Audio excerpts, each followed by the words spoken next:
Good evening and welcome to our meeting tonight. It's a little loud in here. Before we begin our meeting tonight, we have an item of business for the new board members. They are going to be sworn in and take their oaths of office, which we are glad to have our clerk of court, Christy Brown, with us. She will be taking care of that for us. And we're going to do that at the beginning of the meeting now. And Mr. Kevin Smith is going to help us out with that and tell us where we need to be in the room so that we can take care of that as we again have a remote meeting. And we'll take care of that before we begin the business part of our meeting. Thank you. Mr. Smith. I think we're ready, Mr. Mr. Jackson, I believe we're starting with you. If you'd like to come up.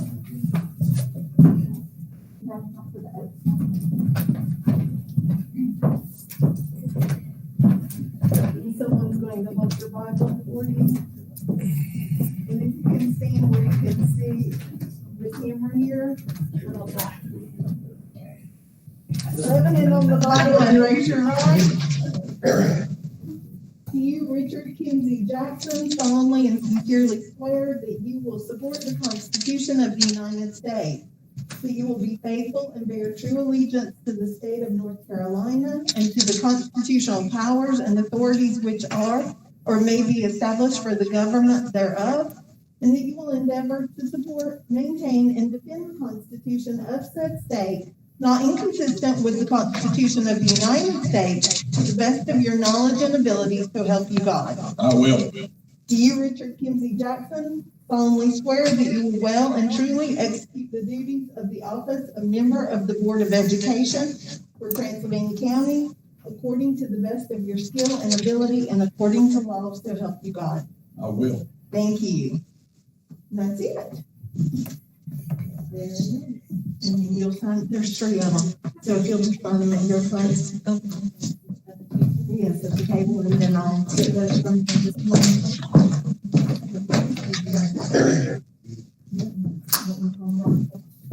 Mr. Kevinini.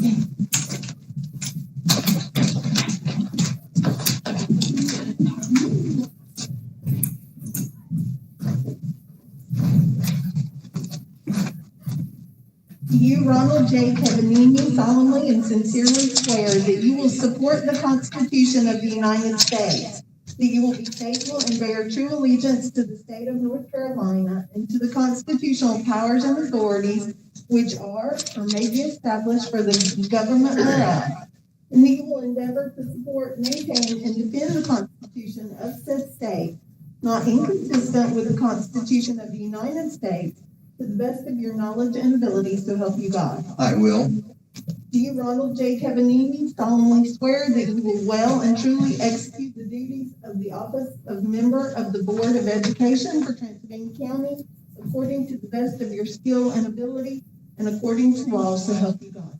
I will, and I do. Congratulations. And if you'll sign, there's 3 copies, and then I'll come up.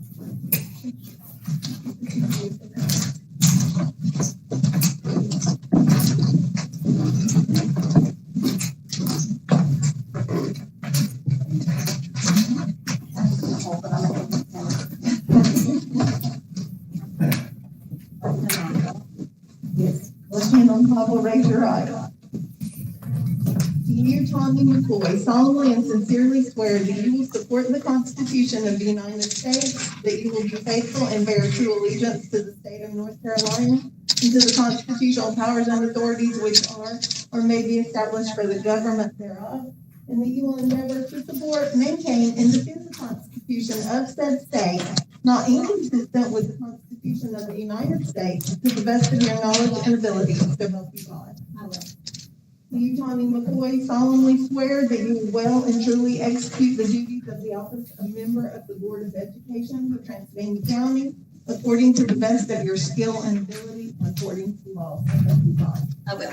Thank you. Thank you. Congratulations.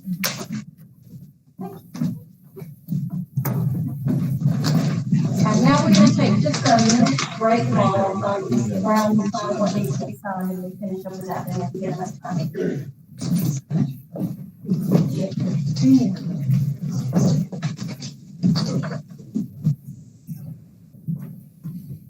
Thank you all for what you do for the students of this campus.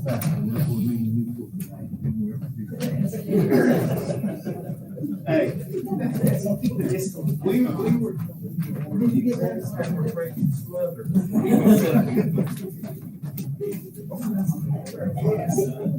Oh, good.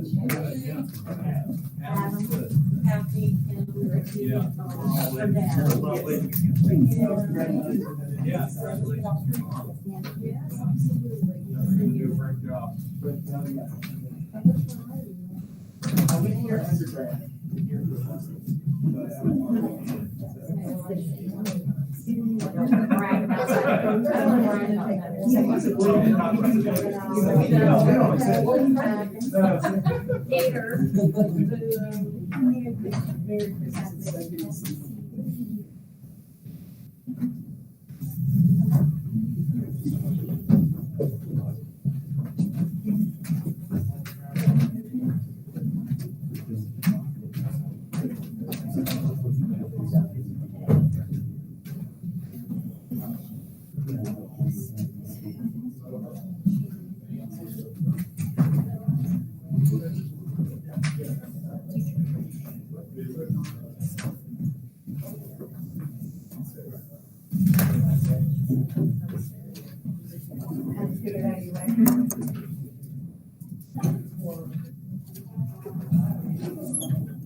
Mr. Griffin.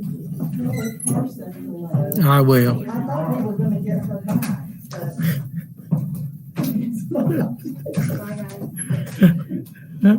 I'll tell her you were asking.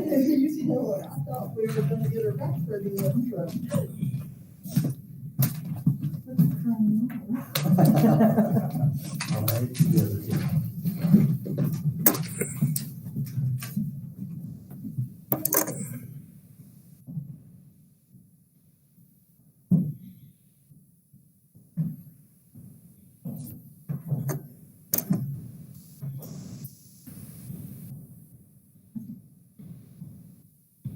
I'm very blessed.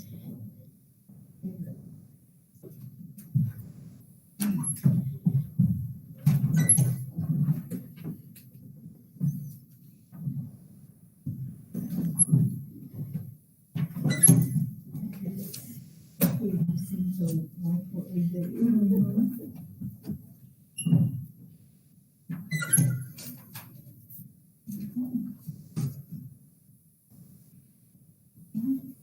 So much. Me too. Do you miss having cookies and punch right now? Miss McCoy? I'm sorry? Do you miss having cookies and punch right about now? Thank you to our circuit court, Ms. Brown, for swearing us in and making us all official. So we will move back into our regular part of our meeting at this time. And as we do before each meeting, we will have a time of invocation or silent prayer or reflection, which will be led by Mr. Griffin.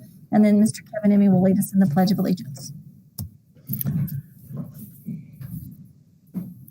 I would like everybody to remember December the 7th, 1941, the day of infamy, as President Franklin Delano Roosevelt described it when he asked for a declaration of war against Japan. That was today. Lost a lot of fine people in Honolulu, at Pearl Harbor. It's a strange thing to me how we always remember important dates and what you were doing then. I remember 9/11, but I remember my father telling me a story that it was later in the afternoon because of the time difference, that him and some of his friends were out shooting marbles. Now, some of us are old enough to remember what shooting marbles was, but he would tell us about that story about a friend would walked up and said the Japanese had bombed Pearl Harbor. And they all kind of he said, we just laughed. He thought it was a joke or something. Because back then, maybe only one or two people in the neighborhood had a radio. So my kids and my wife accuse me of telling stories, but sometimes when you talk about history, you think about where you were. And everyone tonight that fought during World War II or was at Pearl Harbor, we owe you a gratitude that we can never repay. So during this moment of silence, if you'll just remember the men we lost that day, December 7th, 1941.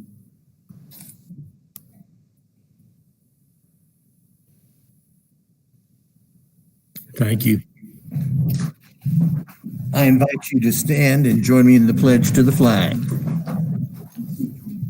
Attention, salute, pledge.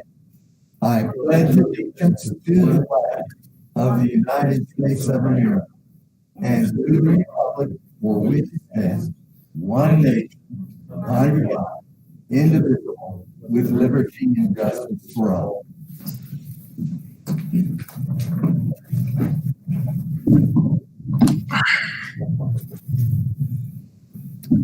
Thank you. And I will call the meeting to order and welcome everyone here.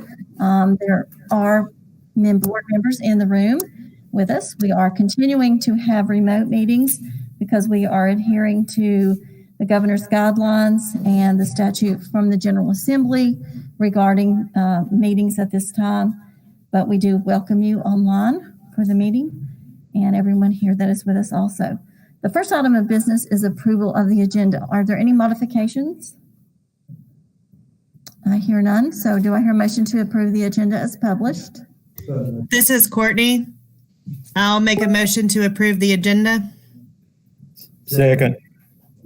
Motion been made and seconded. And as we do on these remote meetings, I will call for your vote by name. Courtney? Aye. Ron? Aye. Marty? Yes. Kimsey? And you'll need to unmute your computer.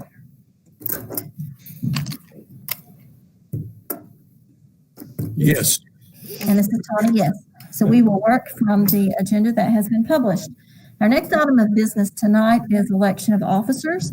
Our attorney, Chris Caudle, is with us, and he is going to be helping us through that portion of the agenda. Good evening, board members. Can everybody hear me all right? Yeah. Okay, I'm coming to you remotely tonight. Hope everybody's doing well.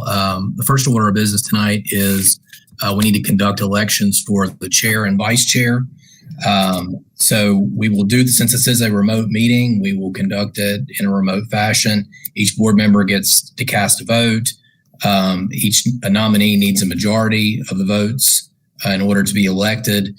And we'll do, again, a roll call vote whenever we go around. So I will ask your name and you'll state the name of the board member that you'd like to vote for. So, without any further ado, at this time, I'll open nominations for chair. We'll do the chair first and then vice chair. So do we have any nominations for the chair position? I'd like to nominate Tawny McCoy. Mr. Kiminimi has nominated Tawny McCoy. Do we have any other nominees?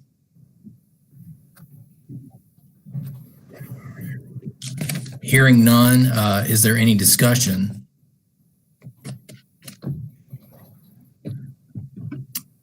Hearing no discussion, we'll go ahead and do a vote. So I will go through and ask each member one by one, and we'll do a roll call vote.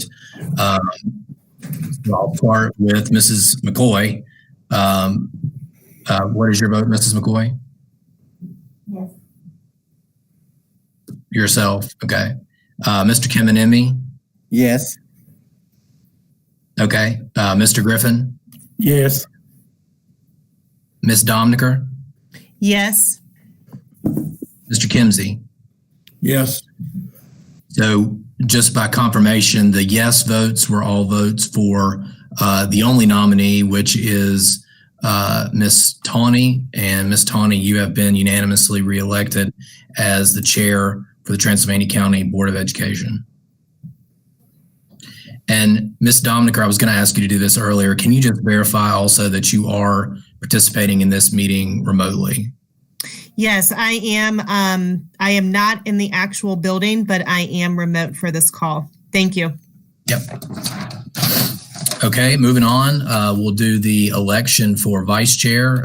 Same rules apply. Everybody will get a vote. We'll do a roll call vote, and we need a majority for the vice chair. So I will open up the floor for nominations for vice chair. Marty Griffin, nominate Ron Kemenemi for vice chair.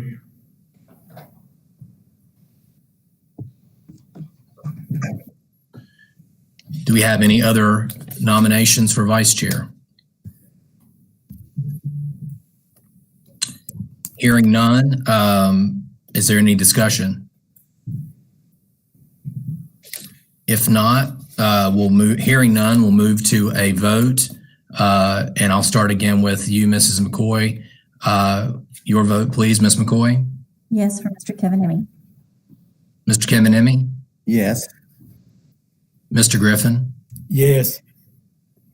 Ms. Domniker, Yes.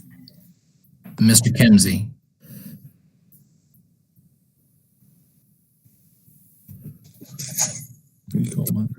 Yes. Okay, so let the record show that Mr. Kemenemi is each vote was for Mr. Kemenemi. He is unanimously reelected as vice chair for the Transylvania County Board of Education. And Madam Chair, congratulations again to Ms. McCoy and Mr. Kemenemi. And Madam Chair, that concludes tonight's election, and I will turn the floor back over to you. Thank you. Thank you to fellow board members, and looking forward to working with you again and with Mr. Kemenemi, and we will work together well as a board and accomplish everything that we can together again this year. Thank you. We'll move us along in our meeting. Our next item of business is public comment. I believe we have one public comment, and Dr. McDarris has that for us. Yes, thank you. We have one public comment. This is submitted by Larry Chapman, Commissioner. Dear board members, first I want to congratulate Quincy Jackson on his election to the Board of Education, and I know he will be a valuable asset to the board with his commercial construction and project management experience. Also, congratulations to Tommy and Ron on their re-election for another term. With the other two members, Courtney and Marty, I feel you have a great team and will continue to do what is best for our kids and our citizens. I look forward to working closely with you and your school staff as all of us try to manage in these trying times. We all pray that the plague will soon be behind us and we can start returning to some semblance of normalcy. Yeah. Am I muted? Yes, sir. I'm sorry. I'll start again. I've only done this 300 times. That's okay. Oh, give me a chance to say, I forgot to say before we went to public comment that the public comment was made as we have to have it made now for public meetings. Yes, and we do read the comments, and this was submitted. We have one public comment from Larry Chapman, Commissioner. Dear board members, first I want to congratulate Quincy Jackson on his election to the Board of Education, and I know he will be a valuable asset to the board with his commercial construction and project management experience. Also, congratulations to Tony and Ron on their re-election for another term. With the other two members, Courtney and Marty, I feel you have a great team and will continue to do what is best for our kids and our citizens. I look forward to working closely with you and your school staff as all of us try to manage in these trying times. We all pray that this plague will soon be behind us and we can start returning to some semblance of normalcy, whatever that will look like in the future. One additional comment related to questions I was asked about during my recent campaign. People are very interested in knowing more details about where we are related to the progress of the school construction bonds and has anything changed. Many comments were related to, has anything changed from what was presented during the vote for the school bond? I encourage you to do more specific, detailed communications with our citizens regarding your progress, share any additional specific designs that have been completed, and especially any projected timelines regarding when construction will start and projected completion dates.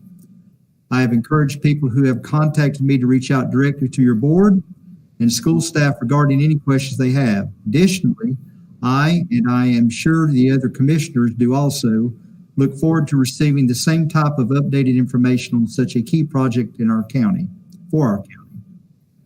Thanks again to all of you, and please feel free to reach out to me personally or to our board if we can be of additional service. We all know we have tremendous needs but limited resources that we will have to navigate as we move into 2021 and beyond. We all have to be in this same boat paddling in the same direction, as they say, in order for all of us and our projects to be successful. We must never forget that we are responsible to our citizens and we must keep them informed. Best regards and wishing each of you and your families a very safe and happy holiday season. Merry Christmas to all. Larry Chapman, Commissioner. That is the only public comment that we received.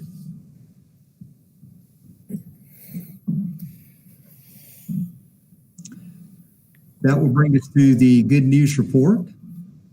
I do want to congratulate Mr. Jackson, Mr. Kivanimi, and Mrs. McCoy on being sworn in, and also congratulations to Tony and Ron for being elected as chair and vice chair. Or I don't know, condolences may be in order. I don't know if that's true or not. Our good news report for this meeting. By the way, the Pisgah Forest Elementary submitted this week's artwork, and we have an SRO in the building, Kelly Cook, who is with the Sheriff's Department. We appreciate our partnership with the Sheriff's Department. DAR Ladies First presentation. Each year, members of the Transylvania chapter of the Daughters of the American Revolution have written and performed a historical costume skit for all fifth graders that showcases the notable women who played roles in America's fight for freedom. Due to the COVID-19 pandemic, this year's presentation will be a little different. Instead of visiting the schools, the DAR applied for and received a grant from the Pisgah Health Foundation to hire a videographer who will film this year's presentation. Filming will take place in January at the Allison Dever House in Pisgah Forest, and be part of the music, and part of the music on the soundtrack will be performed by local bluegrass band, the Steep Canyon Rangers. The video and lesson plan aligned with the state curriculum will be supplied to teachers later this spring. Our fifth grade teachers look forward to having this video lesson to share with their students, and we thank the Transylvania DAR members for their creativity and support of our schools. Transylvania County Schools has launched the Say Something anonymous reporting system for students, which most North Carolina public school districts will be adopting this year to meet the reporting guidelines and standards developed by the North Carolina Department of Public Instruction and the Center for Safer Schools. Say Something is a youth violence prevention program from the national nonprofit organization Sandy Hook Promise, which has funding to provide the program and training at no cost to the district. The app allows youth and adults to securely submit anonymous safety concerns anytime from anywhere to help identify and intervene upon at-risk individuals before they hurt themselves or others. The system enables school administrators and law enforcement to create effective interventions and to help prevent violence, suicide, bullying, self-harm, and other forms of threatening behavior. And I will tell you that it is already at work and already has worked and has helped some students. Crowdfunding support for athletics. Board Policy 7360-8225, crowdfunding on behalf of the school system allows the use of online sites to solicit donations, whether monetary or in kind, on behalf of the school system. To help recoup expenses and offset the loss of gate revenues this year due to the COVID-19 pandemic, the high school athletic departments will be launching a GoFundMe campaign to raise money for athletic programs at the schools. The GoFundMe account will include a link to accept donations during live streams of sporting events. Our thanks to the principals and athletic directors for finding a creative way to help support our students and sustain our programs during these difficult times. As mentioned earlier, we thank Pisgah Forest for the artwork and Transylvania County Sheriff's Department for the SRO this evening. As always, we invite the public to stay up to date with our many ways of contacting, staying in contact with social media, and you can see a list of those there. And that is our good news report for this meeting. That brings us to. Yes, I have a question before we move on. In terms of the Say Something app, once a student or adult submits a report, how is it routed? It is routed, it's anonymous, so it is routed through the app to a centralized operator that's on duty 24/7. And then depending upon what the tip is, they notify appropriate authorities to let them know that the conditions of the circumstance, that they can intervene. Names are protected unless it is a life-threatening situation in which the person making the tip still remains anonymous. However, the person who is at risk, it allows an opportunity for somebody to intervene on their behalf. And do we see at some point a summary of reports or anything like that? Mr. Justice would be able to, I'm sure he will be glad to report the amount of activity. Some of the specifics of the activity, though, would not be able to be available. But yes, he'll be glad to do that. Seems to work very well. I won't go into any details, but I know that one evening, pretty late, some principals as well as some central office personnel all received the tip that came through on a situation, so it does work well. And we do not know who made the tip, but we do know that it was very valuable. Thank you. Former students in the military. The board wishes to thank the former students from Brevard High School, Rosman High School, and Davidson River School who are currently serving or have previously served in the U.S. military. We have a list of names that is recognized at every meeting. It is read aloud twice a year in recognition of Veterans Day and Memorial Day. Additional names are included as they are received. I do not believe we have any additional names, and we recently read those aloud, and we appreciate the board's support and continue to do that.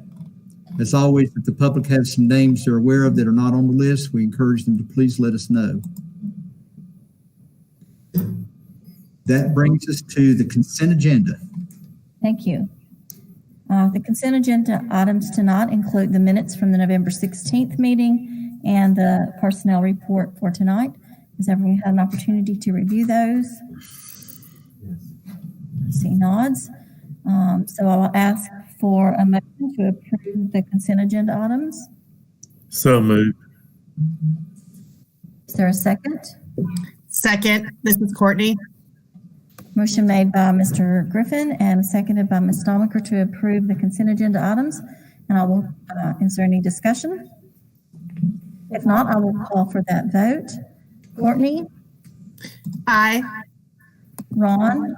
Aye. Marty? Yes. Kimsey? Yes. This is Tawny, and I vote yes.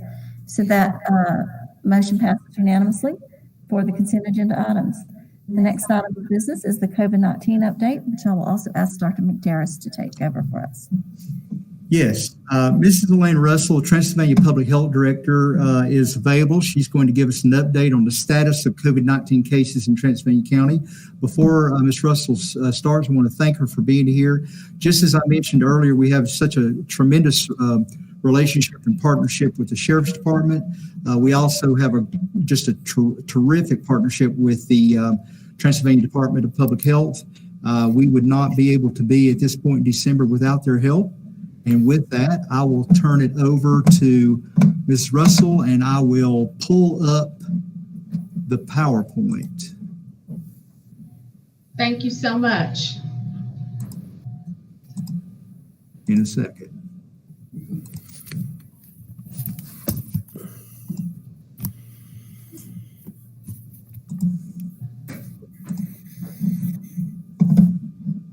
All right, thank you so much, Dr. McDarris and Transylvania County School Board and Administrative Leadership Team and everyone else who is with us this evening.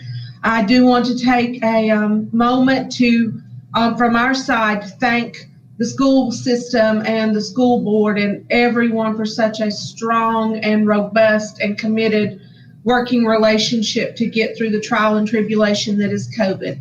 We can only get through this together, and we just keep going week after week, and we do continue to move forward.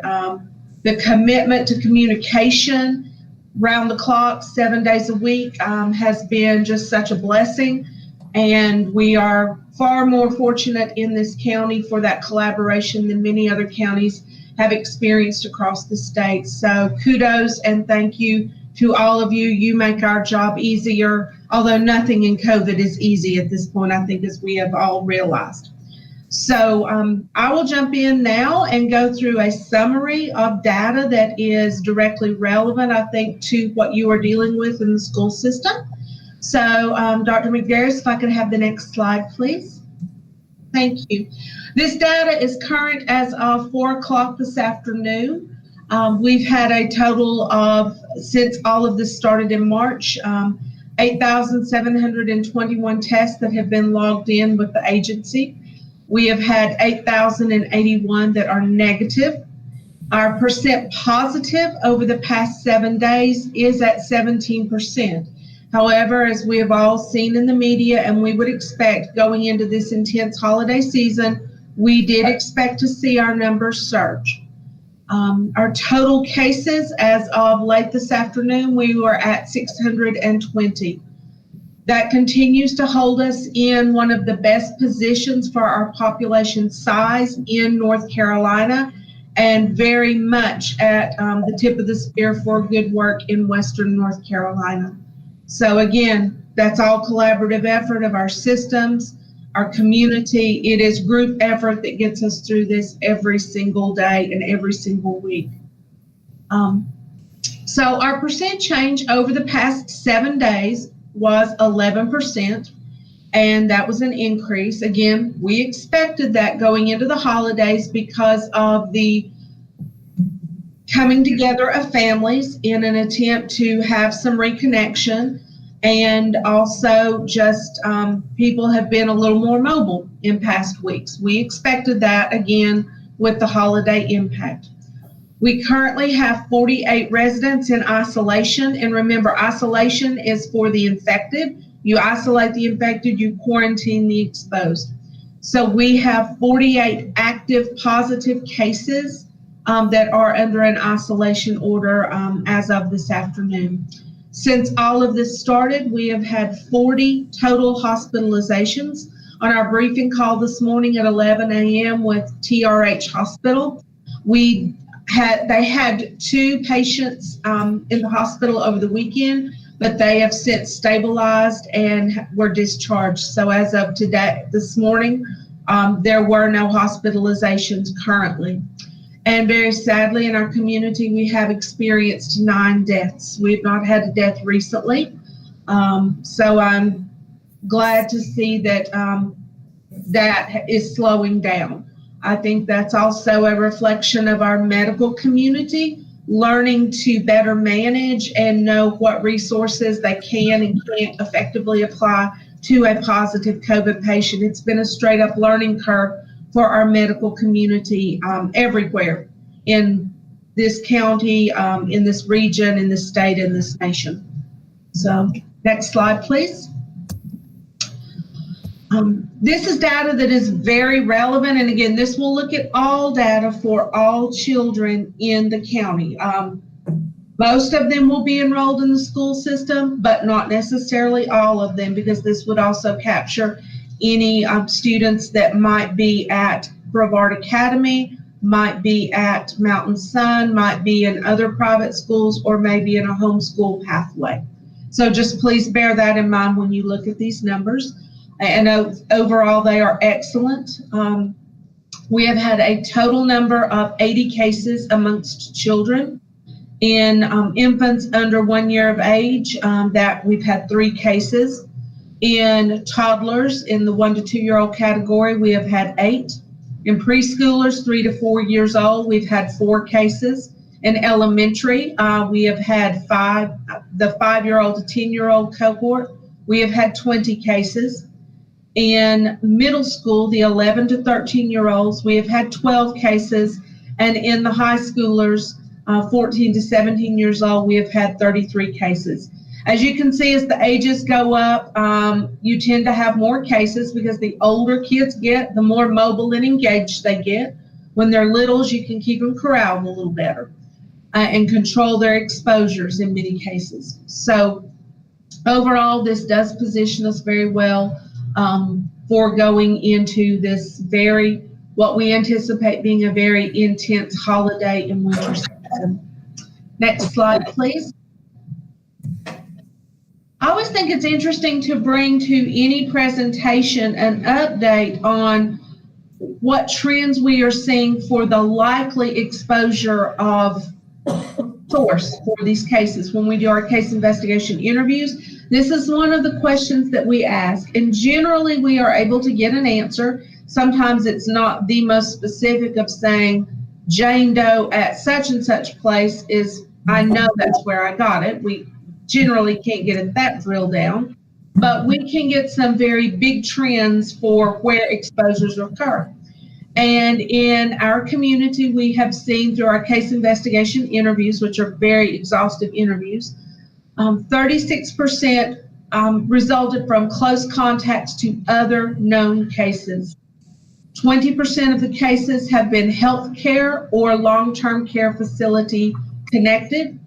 13% have been out-of-county travel, vacations, attending events, hosting overnight guests. And we may see this category ramp up as we're going into our holiday season because travel is a big thing right now. 8% have been connected with work sites. 2% were with overnight summer camps back in the summer. 0% have been connected to schools and childcare. And that means that we've not been able to identify that actual transmission was happening at the school setting or at the daycare. And that to me is a reflection of the wonderful work that our school system is doing. Yes, you have cases, but they're picking it up elsewhere.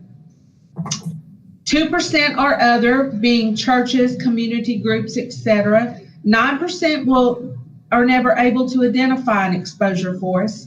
And 10% are generally unknown, unable to contact, or discontinue the phone call before we can get any relevant information from them. So overall, that's good data. I think it's important for us to know what and where we have our points of introduction. I do think that gatherings in our families, our churches, our communities, and our travel in this holiday and winter season will be a risk factor to us. It's a risk factor to all communities. So we must simply bear that in mind as we are moving forward in the weeks ahead for managing our risk. Next slide, please. Cases in Transylvania County Schools as of this afternoon, we have had 27 cases that have resulted in close contacts or potential exposures within Transylvania County Schools. We have only had one cluster of 9 cases at Rosamond High School associated with the volleyball team. That was the common denominator that we could find. That included 7 students and 2 staff. The cluster was reported on December 2nd, and it will remain active until 14 days have passed with no new cases epidemiologically tied to that particular outbreak setting. So overall, that is excellent. Many school systems have battled outbreaks and significant impact from day one, week one. So I give great credit to our school system and our partnership and the dedication of all of the staff and our school nurses for hammering away on these prevention and control measures and the excellent communication. That is the only way to keep up this daily, weekly investment that we all put on the table. That is the only way we can keep ourselves positioned to keep our kids engaged to the fullest extent realistic and possible with in-person learning as we continue to live through the months ahead with COVID. Next slide, please. The technical assistance that we have provided to Transylvania County School Systems, our nurses, April, Amy, and Ashley, are an amazing team. As we know, Kim retired and Ashley joined school nursing as somewhat of a trial by fire in the time of COVID, and she's done an excellent job. Amy and April have also done excellent jobs. They provide the daily listing of excluded students to superintendents and principals. And I think that's very, very important to know because that is one of the strongest pieces of our communication and relationship.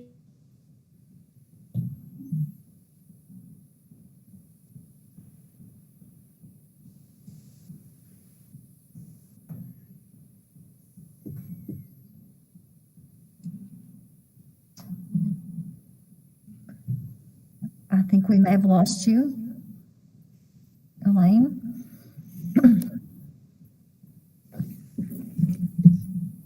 We'll just take a minute and see if she can reconnect with us.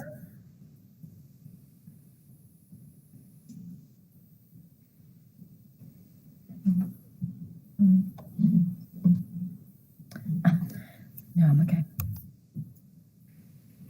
Sorry for coughing. I don't know what I got strangled on a string from my mask, I think, but I'm not ill. I just did get coughing. Dr. McDarris, I was going to ask Elaine, but perhaps you can answer this. Our cluster at Rosamond High School, through their contact tracing, was the health department able to pinpoint the origin of that cluster? I'm getting a double feed on that. The school nurses, who does the contact tracing for the high schools? No, the question was did the contract tracing identify the origin of the cluster at Rosamond High School? I don't think so. I'm not aware of where the origin was. They do believe it was external to the school system, but I don't know if they know where external. And I'm pretty sure it was not at another match.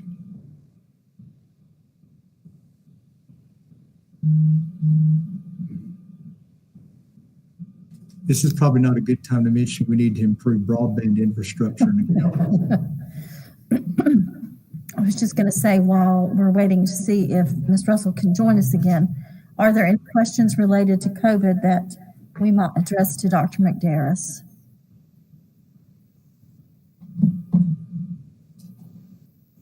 I just want to say thank you, and I'm sure I speak for the board. Here, look like Elaine may be back with us. Yes, I'm so sorry. I have no idea what happened. I got the black screen of death, but I'm back. So I will make this quick. That communication that we have around kids that have gone into quarantine status, that is essential access and communication for being able to keep our environment as safe and stable as possible. And we so appreciate your support and engagement in keeping that flowing and communicating it out through the system. We help identify those close contacts in the school settings. going through those situations with the classroom teachers and the leadership in each school to identify who may well be a contact. We advise on messaging from school administration to close contacts, potentially exposed, and others in the school settings, because all of that messaging sets the stage for engagement. We have assisted with testing for cluster at Rosman High School around the volleyball situation, and we were very glad to do that. Due to our limited staffing, we cannot just have open call testing, but when we have an outbreak or a suspected outbreak situation, we do put our resources on the table to help assess where we are with that.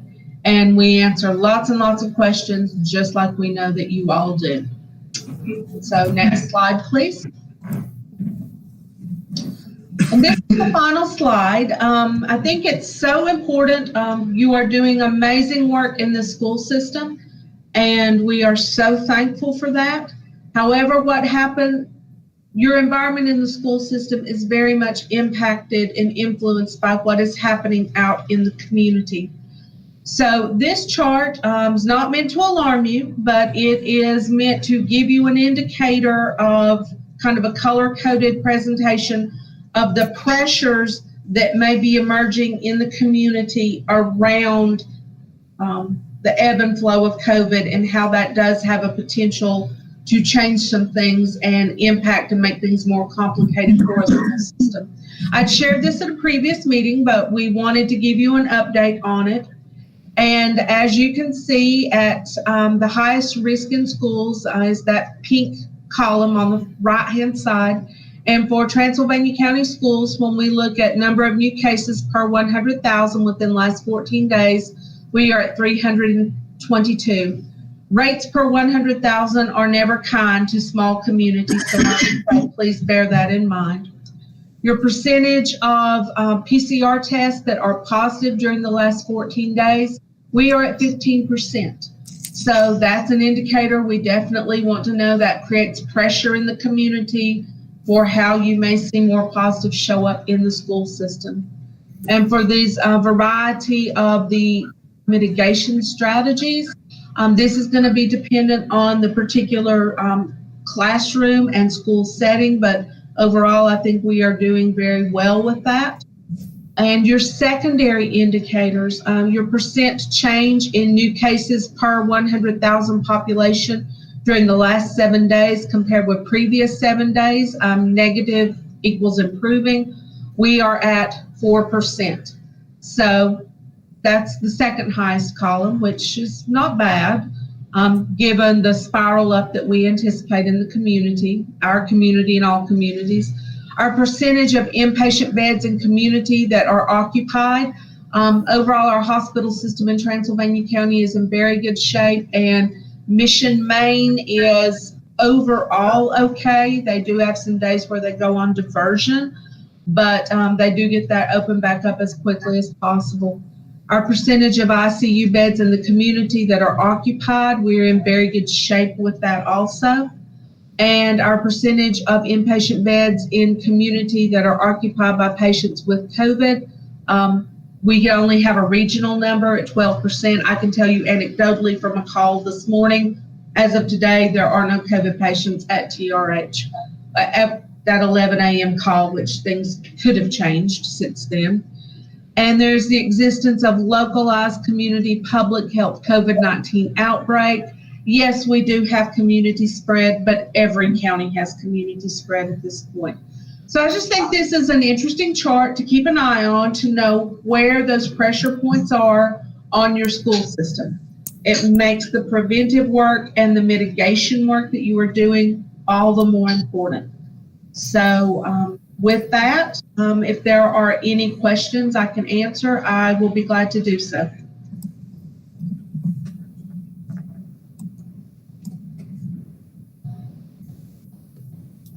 Questions for Ms. Russell?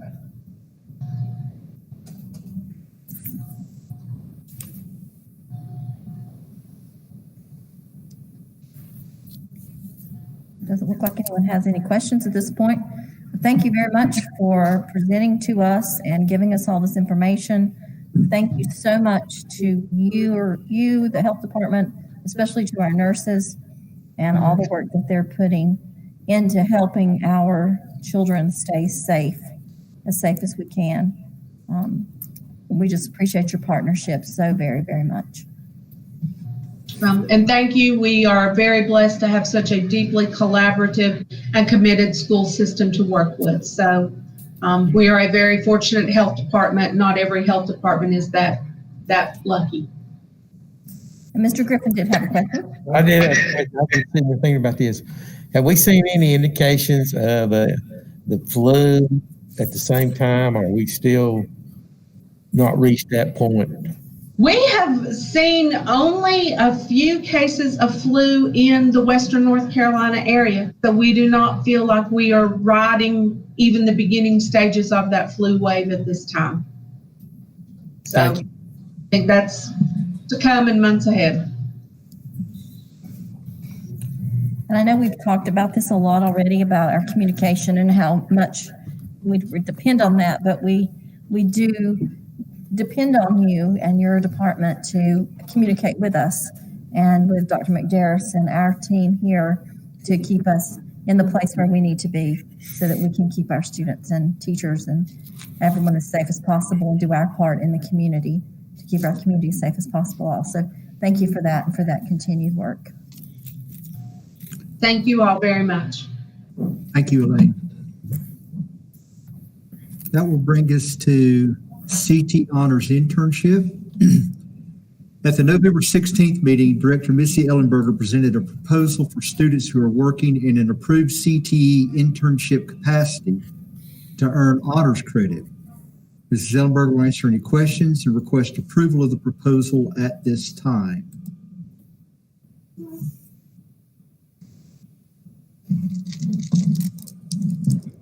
And good evening. I did send you an updated copy earlier today. There were minor changes. See, I can't hear you very well. Could you start? Let's see. Could you start over again, please? Is that better? That's better. Okay. So I sent you an updated copy earlier today. No, I think your microphone's acting up just a little bit. It may be because my speakers are all the way up.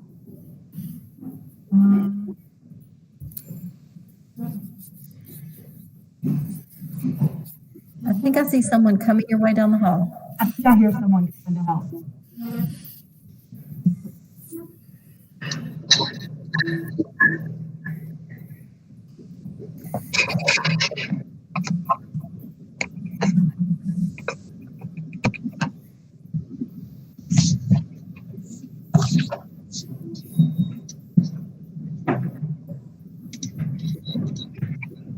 And enter the tech team.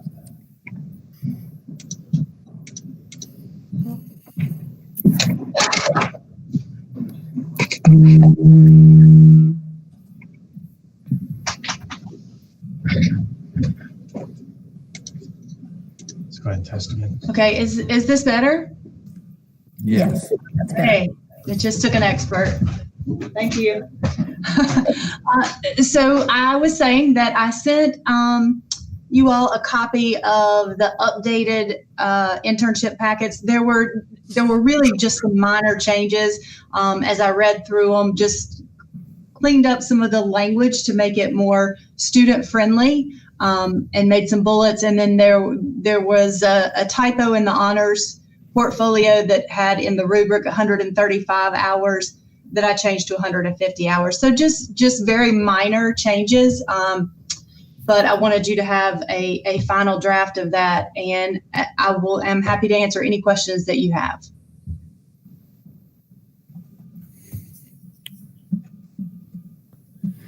Missy, I really don't have any questions, but I am glad that you've taken this route to put CTE classes on the same level as some of our more advanced academic classes. Thank you.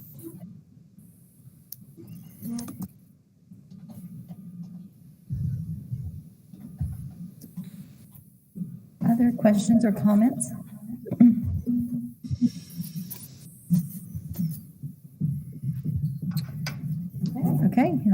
answered all our questions at the last meeting and provided us with all the information that we needed. But I do think this needs an approval. Yes, please. So do I hear a motion to approve the CTE honors internship? So moved. Marty Griffin. Ron Kiven to me second. Is there any other discussion? If not, a motion's been made and properly seconded, and I will call for the vote. Courtney? Aye. Ron? Aye. Marty? Yes. Kimsey? Aye. This is Tawny. Aye. That would pass unanimously. Thank you very much for all your hard work on that, and everyone who else has contributed. We appreciate it very much. Thank you. Thank you. Thank you, Ms. Dillenberger. Next up, bond projects update. Mr. Barger will give an update on school bond construction projects, summary of the budget and actual expenditures to date. Will be on the screen. There it is on the screen, and I will turn it over to Mr. Barger. Thank you, Dr. McDearce. Good evening. Merry Christmas to each of you.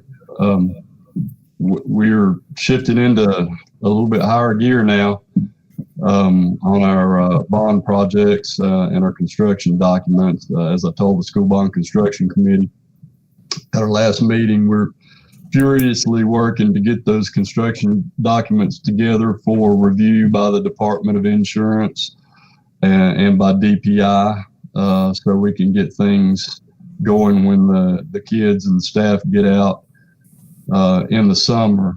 You do have a bond projects budget and actual summary in front of you. You will see some changes at the January board meeting to that. Now that we're through design development and into CDs, we're able to move a little bit of that money down around. Let me qualify that or reassure you that that bottom line total project cost figure is not going to change. That's still $68 million, but there'll be some line items within that $68 million that are going to change a little bit, mostly to the good, giving us more building for the money that we're spending. So that's some good news. We are still trying to squeeze some cost out of the projects and continue to work with Benoit and Clark Nixon on how to do that. But in terms of the things that we promised the voters who trusted us with their hard-earned money, we still have everything that we've promised in this bond project, and I don't see any reason why it's not going to stay in there by the time we present the finalized version of it to you at sometime at one of your January board meetings. So we've had our IT meetings, our security meetings, our door access and camera meetings and so forth. We provided camera locations. We provided IT and network drop locations. We provided typical classroom layouts. We provided wiring closet locations. We continue to talk with staff at both sites about details in particular spaces. We're almost finished up with that. We're at a point now where we're down to, what size water supply line do you need and where do you want your water fountain, those type things. So we're getting pretty close to being finalized on that. We're just continuing to plug along and really, like I said, shifting into high gear on this thing to get these things out for bid sometime in March. So with that, I'll open that up for questions or comments. Norris, this is Ron. I know there are certain documents that the county commissioners have to present to the local government commission and other agencies in order for them to be given permission to issue a bond. What exactly are those, and when will all those be available to the commissioners? Well, I can tell you that all the documents that they have requested so far, we've provided to them. I have a shared folder set up with the county that I can drop any document they would like in there. Since that initial request, they haven't, to my knowledge at least, they haven't requested any additional documentation. As I say, whatever they request, I'll provide as quickly as possible. And honestly, I don't know the details about what the local government commission needs or wants. I know it's pretty voluminous, but again, whatever we need to provide, we will provide. Okay. Commissioner Chappell serves on the School Bond Construction Committee. We did discuss at that meeting that as soon as both new boards were in place, because we both knew we were having swearing-in ceremonies, that we would anticipate having some kind of meeting between the appropriate people on boards and staff, particularly their finance director, and so that they could give us an update on what they did need. He was under the impression that they might need some more of these construction documents that we're working on now. So I told him we needed to get that information as quickly as we could, so that we would be in the position we need to be in. At that meeting, we discussed the fact that we need to be assured that we are in a position. Up to this point, there has been enough money collected so that we've been able to meet all the monetary requirements that we have, but we're going to rapidly reach a point where we won't have the kind of money we need without those bonds being issued. So we want to be sure and that they are in a position and we are in a position to have those monies available. So I think we anticipate some communication between the two from the commissioners very soon to let us know how we can quickly progress with that. Norris, I know we ask this at every meeting and the answer is the same, but since there seems to be some ambiguity as to whether we're communicating it, we still are on track to break ground on both projects as soon as this school year ends, which would be the first week of June. Is that correct? Yes, sir. Okay. And still on track for that. Right now,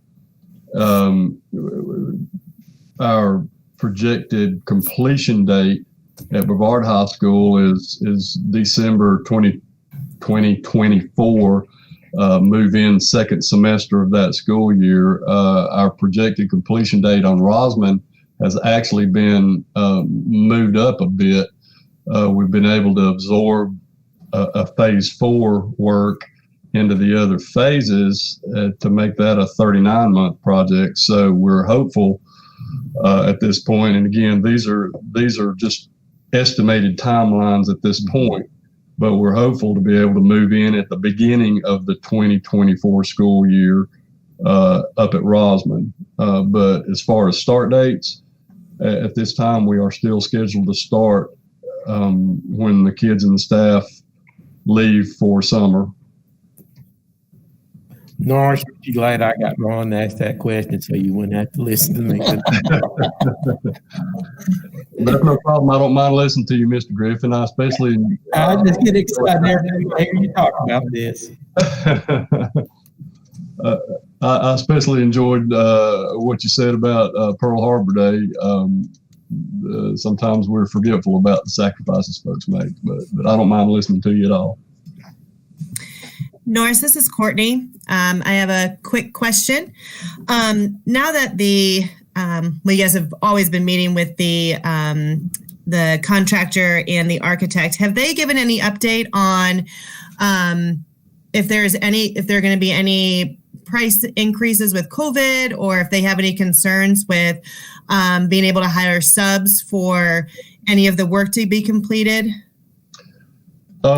Actually, I'm glad you asked that question, and I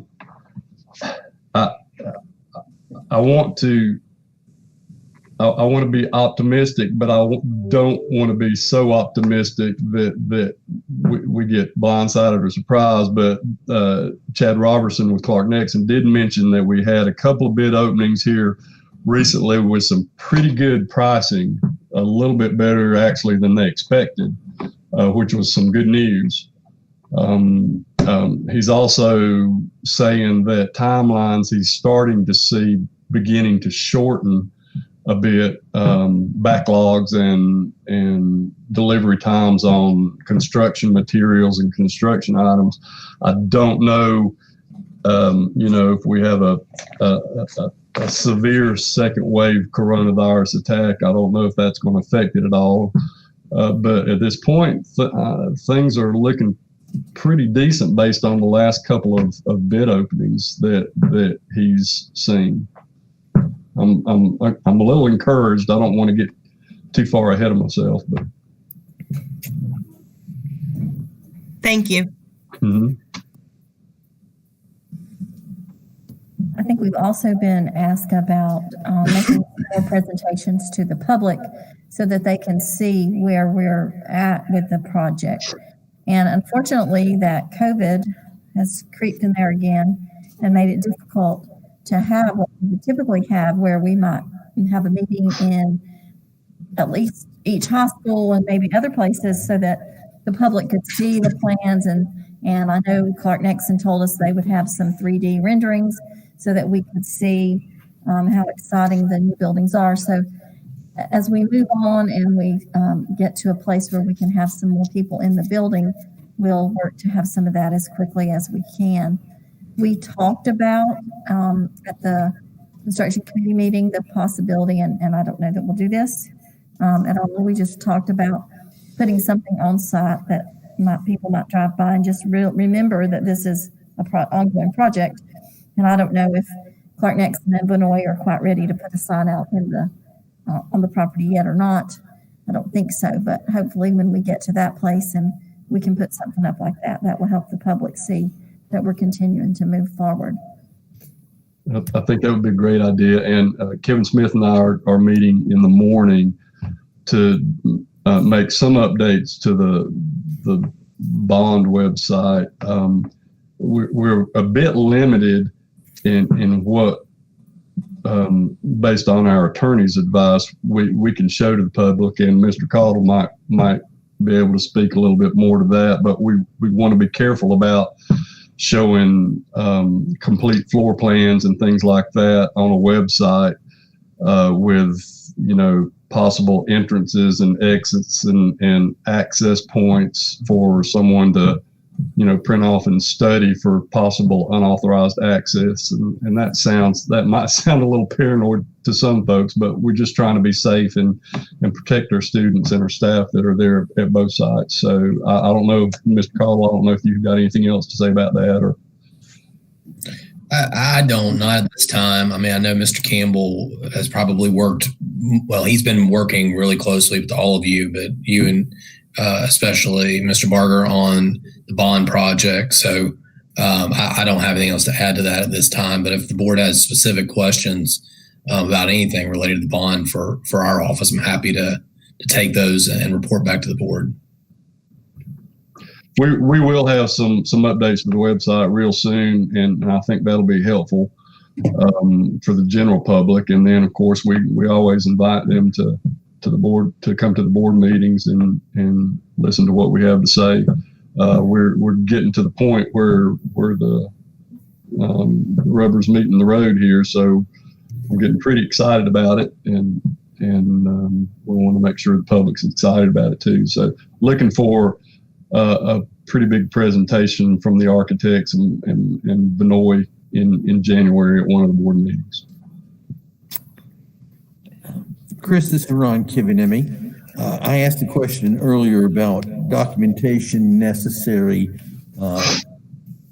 for the commissioners to issue the bond. What do they have to present to the local government commission, the State Board of Education, the Insurance Commissioner's Office in order for that process to begin?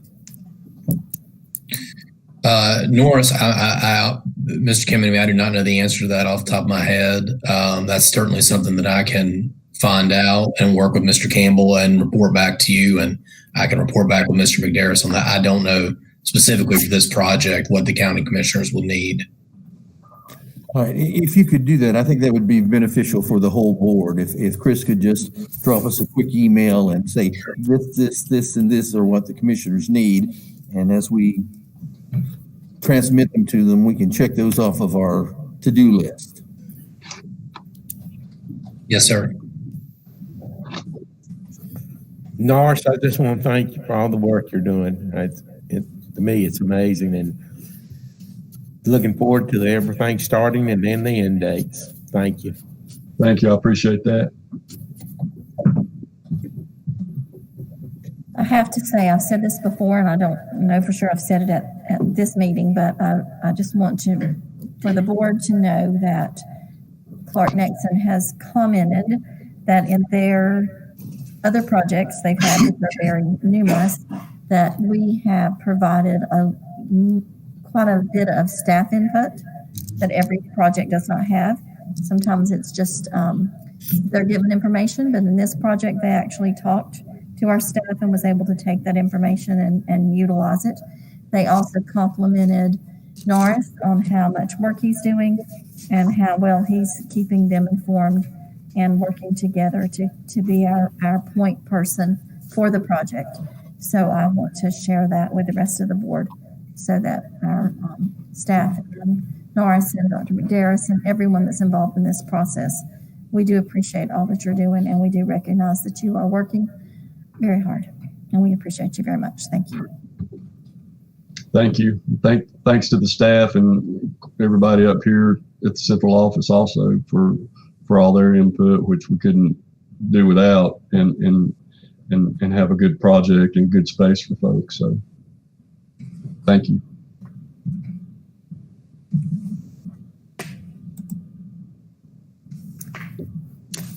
Okay, I think that's, we look forward to the next update in January.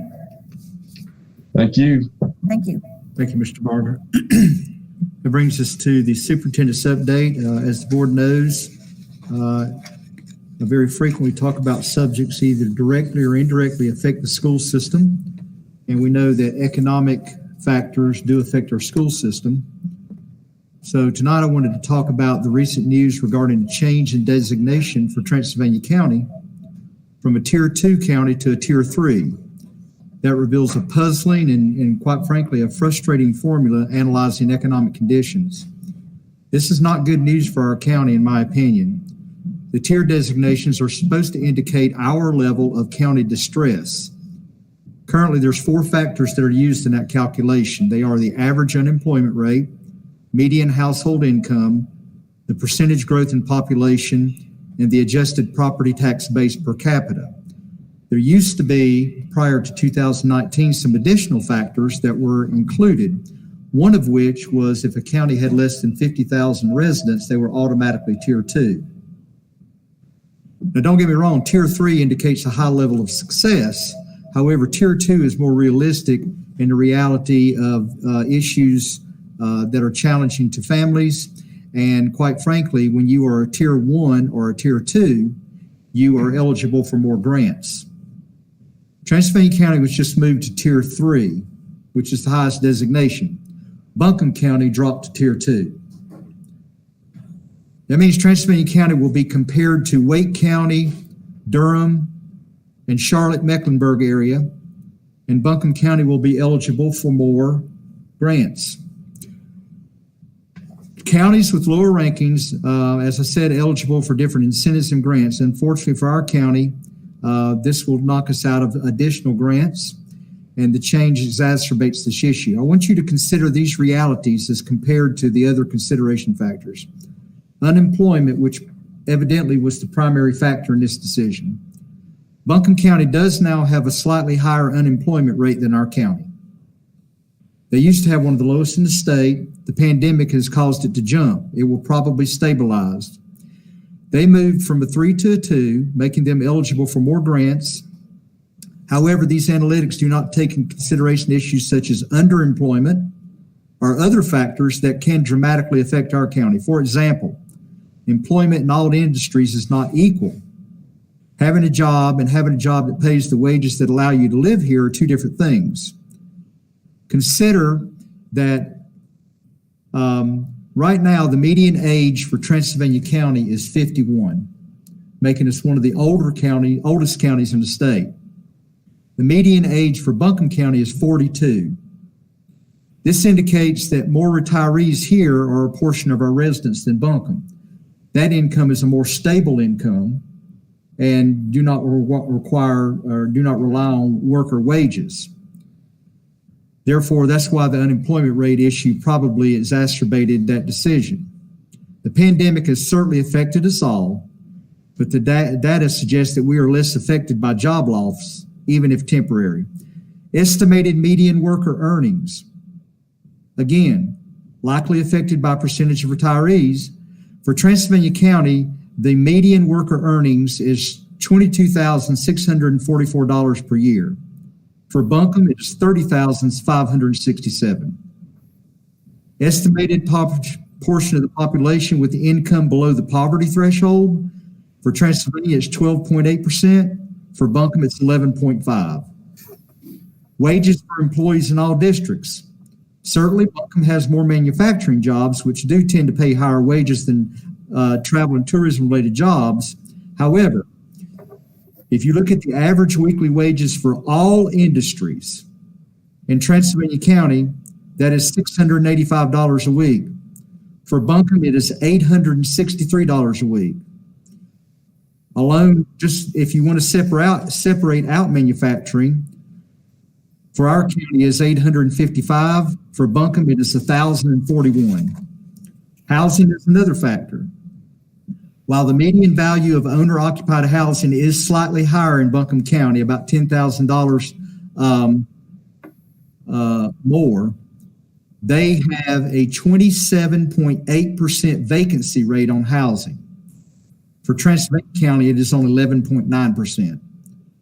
And of course, rentals are more available in Buncombe County with a higher availability rate. That's a vacancy rate of 4% than our county's 2.3%.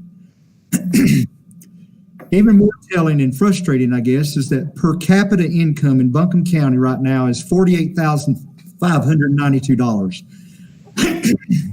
For Transylvania County, it's approximately $6,000 less at $42,070. Buncombe also has a higher median household income rate. For families, the big thing about economic development and jobs is attracting younger families. For families struggling to afford childcare, Buncombe has 113 licensed care facilities. We have 11. Childhood poverty. The childhood poverty rate in Buncombe County is 17%. For Transylvania County, it's 23%.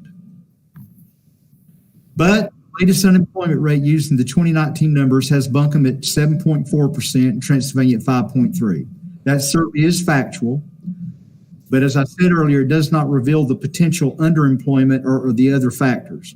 At the end of the day, at least for now, Transylvania County is now considered to be less economically distressed than Buncombe, or Henderson for that matter. It doesn't make logical sense, and it fails the eye test. But more importantly, it makes our schools less eligible for grants. Dr. McDerris, how often are these tiers revisited? I'm sorry, pardon? How often are the tiers revisited? Do they revise them? How often? Once a year. Mr. Nathan Ramsey, who is the executive director at Land of Sky and executive director of the Mountain Area Workforce Development Board, he talked on WLOS recently about how this is not fair for rural counties like Transylvania County. Is there anyone else in West North Carolina in the same situation that we are? I will have to check on Macon.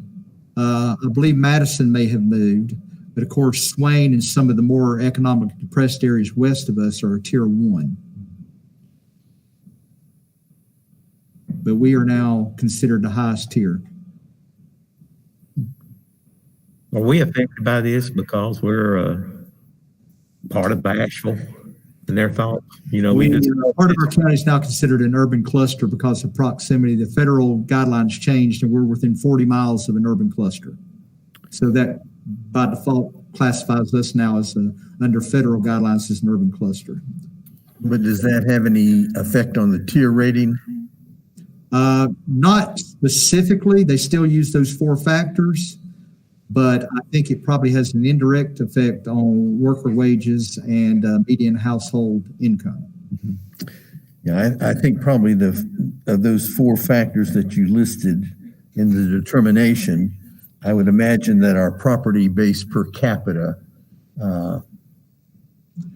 is extremely high because of cost of homes and land in Transylvania County. I know that Ms.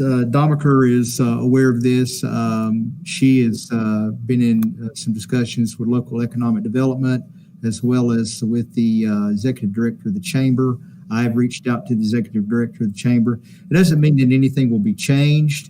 It's just an awareness for down the road that they might want to return to considering other factors. Had this been prior to 2019, because we have a population less than 50,000, we would have automatically been tier 2. I didn't want to steal any of your thunder, Courtney. Do you have anything? Okay. All right. Well, let's move on to something happy. One last question that related to that. What organization or governing body establishes the factors for the tiers?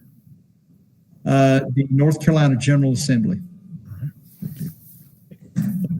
I have one quick question. You may not have the answer. How much money are we going to lose through grants just for the school? That's a great question, Mr. Griffith. That's difficult to answer because you don't know if you're going to win a grant until you actually win it.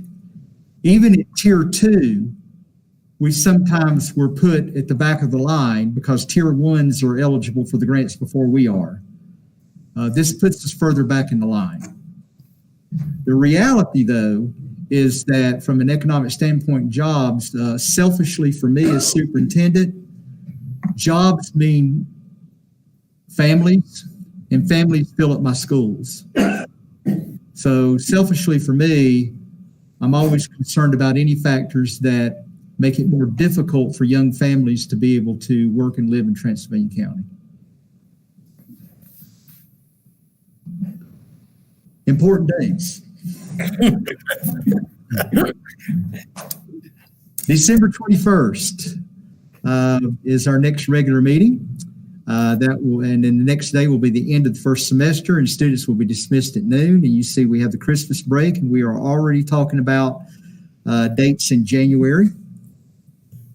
And we've dodged a couple of bullets. If you want to get, if you're really truly bored, and you want to spend time talking to a weather nerd, you can spend time talking to me, and I can tell you why we don't get the snow that they do along the Tennessee border. And part of it is we have an extra 6,000-foot wall called the Balsam Range, and it runs out of gas when it's crossing Haywood County. We have not seen any storms come up out of the Gulf. When we have a storm coming out of the Gulf, in the great Southern tradition of milk and bread, you better go to the grocery store because that's when we're going to get one. But right now, we're good. That is all I have. So that will bring us to time for other items from board members. No. I have a question, Dr. McDarris, and I'm sure I should know this, but I've just missed it somehow, so I'm going to ask. So I know we're doing some live stream of our sporting events. Yes. And so do we expect that to continue on into all sports?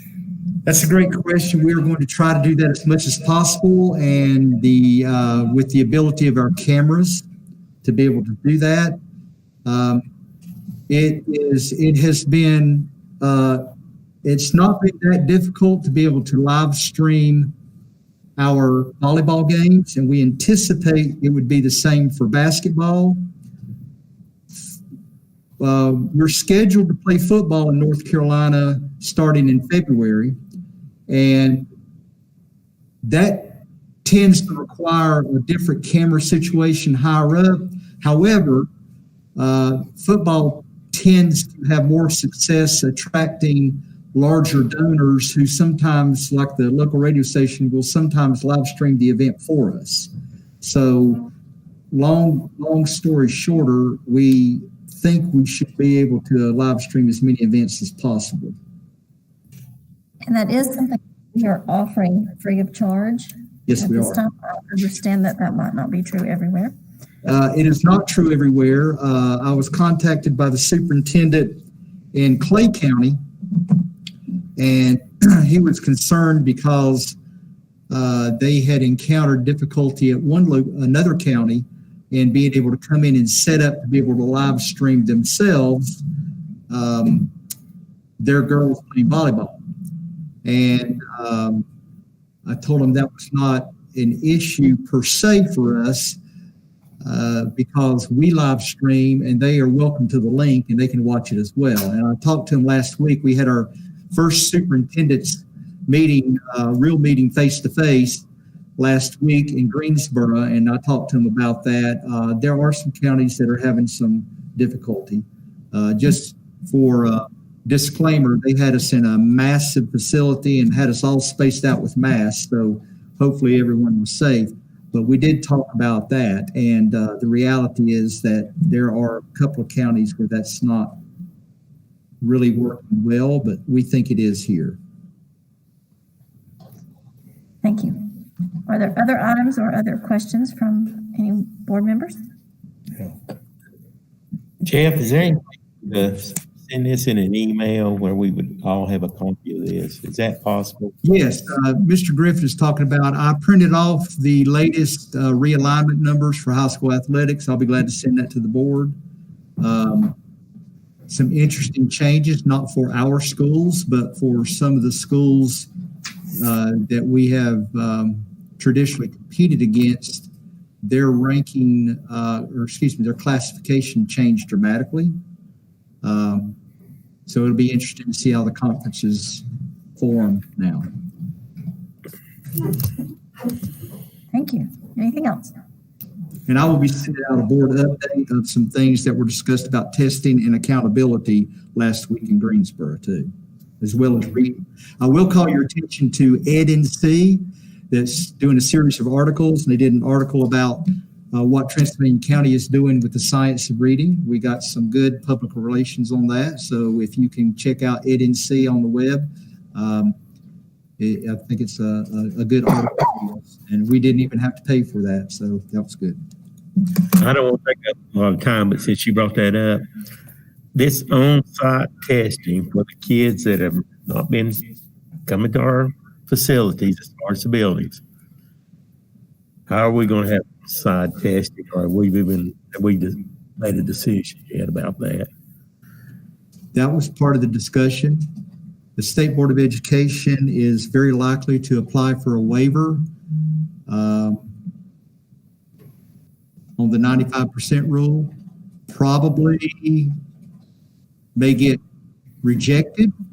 However, they want to be on record with all the other states that have also applied for the waivers. Basically, the 95% rule means that under current testing, you're supposed to have at least 95% of your students test, and they must test in person. However, that is going to be difficult during a pandemic, not just here, but all across probably the nation. The reality is, if you have students who are doing purely online learning, and we know that about 28% of our total school population is here, but this is just for high schools because the others are at the end of the year. But for high school testing, I'm not sure the percentage off the top of my head, but they're not going to come into a facility very easily because they chose not to come into a facility. So we're not really sure yet how that will affect any penalties, but that is not something we're dealing with alone. Just in North Carolina, for example, that's 115 other school systems. And I would dare say that depending upon the percentages that were agreed upon by other states with U.S. Department of Education, other states are dealing with the same issue. Again, it's mostly right now a high school issue because of 4x4 scheduling and the block schedule. And hopefully that will be rectified by the time you get to elementary and middle. But for high school testing, that's going to be a problem.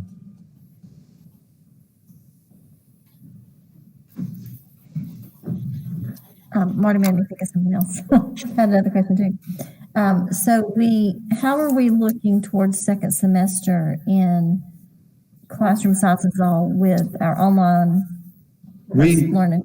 We have, Dr. Weaver may want to weigh in, or Ms. Norris if she's still here, but we are going to be balanced. We should have some there will be some teachers who took a semester off who will be returning. Plus we have less students that are going to do online. More of them want to come back or coming back. It's just a matter of making sure we balance the loads to meet the class size mandates. I think we're in good shape. Dr. Weaver, any comments? So what we were able to do is take some of our online learning path teachers and move those back into classrooms and redistribute students to help us maintain similar class sizes. Elementaries will be more static. We won't have as much adjustment there. I think middle school class sizes probably will see the most change. Not dramatic, but the most change. And then, of course, with high school, it resets after our Christmas break anyway. So that'll be a time to reshuffle because they'll start 4 new courses after our Christmas break.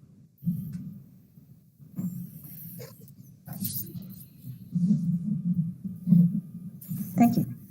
Anything else? We just keep thinking of things, don't we? If not, do I hear a motion to adjourn? So moved. Is there a second? Second. Call for that vote. Courtney? Aye. Aye. Kimsey, aye. Ron? Aye. Marty?